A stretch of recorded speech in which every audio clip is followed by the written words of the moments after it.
ADT Pro HD cameras can differentiate between people, vehicles, and animals and let you set criteria for what triggers an alert.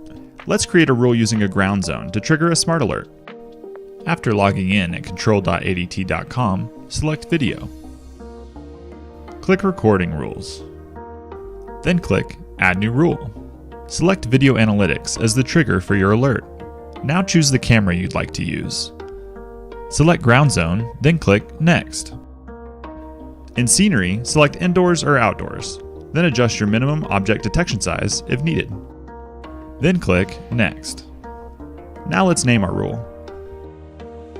Click and drag the corners of the ground zone to cover the desired area for your alert.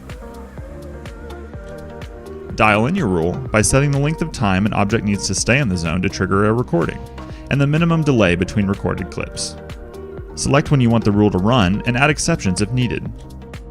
Choose what you'd like to be notified about. Selecting Other will include notifications for any unidentified motion that is detected. Then select how you'd like to receive the notification. You can even automate smart lights when the alert is triggered. First, choose how long you would like to turn on the lights for. Then select which smart light should activate. Once you're happy with your settings, click Save. To access recorded clips, just go to Video, then click Saved Video Clips. That should get you started. You can always adjust the settings on your rules to create the setup that works best for you.